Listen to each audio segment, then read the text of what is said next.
David Haye has made a very good point in the current stalemate that we have in the heavyweight division, with the top three not fighting each other. Now, we have already seen Fury versus Wilder, and we know how that ended. It had a lot of controversy, and we wanted to see the rematch, but we didn't. But David Haye has weighed in and said they should all fight in a tournament-based system, so they all have to fight each other, and it doesn't matter if they have to take a loss, because as he said, and correctly, might I add, it doesn't matter if you take a loss. It doesn't mean all the world to retire undefeated like Floyd Mayweather and Rocky Marciano. That is not what boxing is about. Boxing is about building a legacy, winning world titles. If you want to be top of the tree in your weight class, then you have to work to get there and fight the best in order to be considered the best. So obviously we have not seen Deontay Wilder and Anthony Joshua, the fight we really want to see. We also wanted to see the rematch, and we're not getting that either. All of the top fighters are taking interim fights.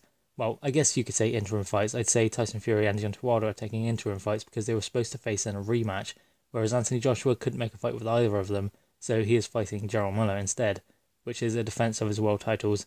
There is a possibility that mandatories will start getting called, and then that puts the undisputed fight in further doubt. But obviously an exception can be made if an undisputed fight is put in place, but it's just whether Deontay Wilder will take it. And it is just whether the rematch between Tyson Fury and Deontay Wilder takes place next year and puts the Anthony Joshua fight into jeopardy. Because, let's remember, Deontay Wilder is pushing 34 now, so Deontay Wilder is not going to get any better now. And if I'm honest, I said for a while now that I think the Tyson Fury fight put a lot of miles on the clock for Deontay Wilder, something that will show in his next fight against Dominic Breazeale. Now, I expect him to come through that fight.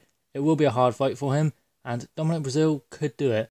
But if Deontay Wilder wants to be considered the best, he cannot lose to Dominic Breazeale. But then again, it's not bad taking a loss. If he takes a loss and then has a rematch and wins his title back, then fair enough. Taking a loss isn't all the world in boxing. It seems to be ever since Floyd Mayweather retired undefeated, that's kind of changed the game. Everyone wants to go undefeated for their whole career, and that kind of puts the big fights into jeopardy. They just want to retire undefeated. You've heard Deontay Wilder say it, whereas I don't think Tyson Fury's ever said it, and I don't think Anthony Joshua's ever said about retiring undefeated. It is only Deontay Wilder, so that kind of proves that he has that insecurity there, and he is worried about taking a loss.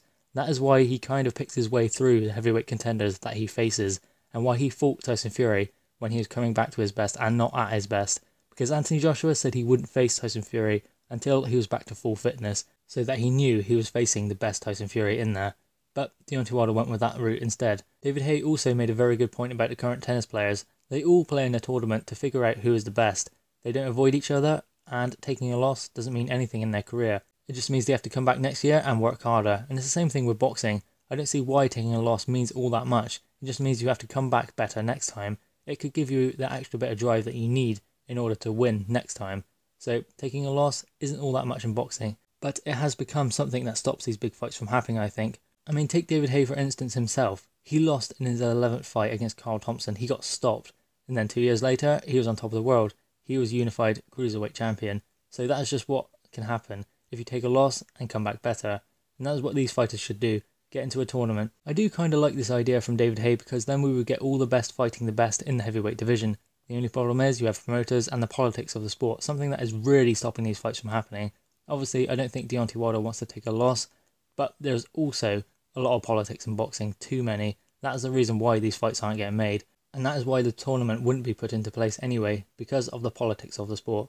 But guys, what are your thoughts on this? Please drop your thoughts in the comments below. Please like the video and subscribe for more content. Thank you guys.